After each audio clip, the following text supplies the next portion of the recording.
It was our very first time we had ever, spent a week at Mount Shasta.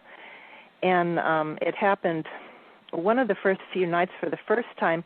And it was the first time that you had ever done the prayer inviting the ETs and the Celestials to join us in the healing of the earth.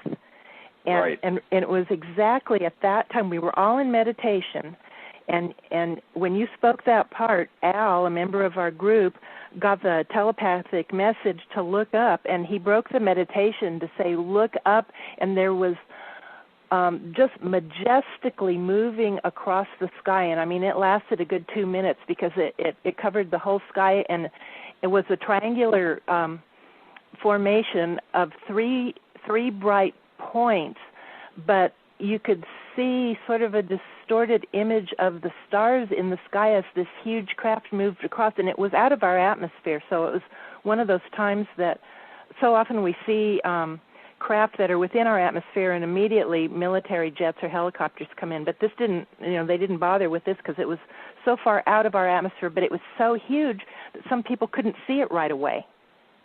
Right, they were looking for some specific small object, and it was such a large area. It was almost as large as the triangle in Pegasus, moving across the sky. And then it turned and tilted and went upwards further into space away from the Earth.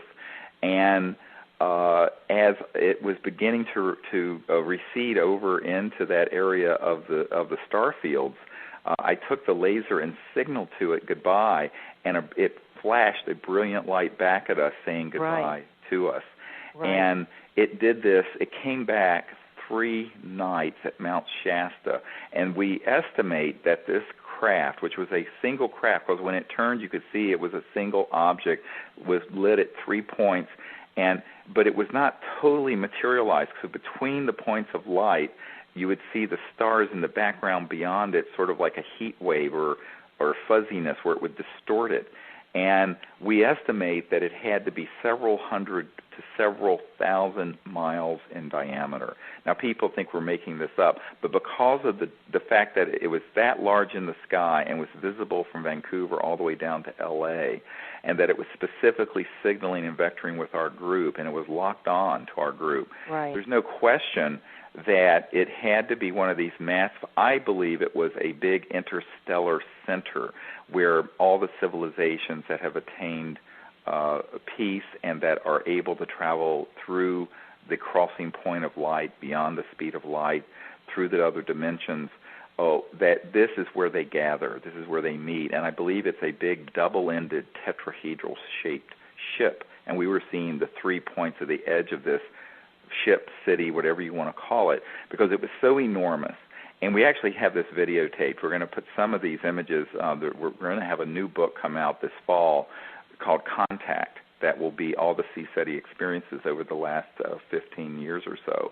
And we're going to have a CD with that will show some of these images because it is so astonishing. And, of course, when this happened, it happened at exactly the point in the meditation and prayer where we were gathering in consciousness all of our group, all the higher celestial beings, and these extraterrestrial planetary civilizations focusing on the Earth for its healing and enlightenment, and this golden light streaming to the Earth in consciousness. And as we reach that point of perfect harmony and that point in the meditation and prayer, this massive interstellar center appeared in the sky and floated over and turned and then signaled to us as it was leaving, and then came back 2 more nights while we were there.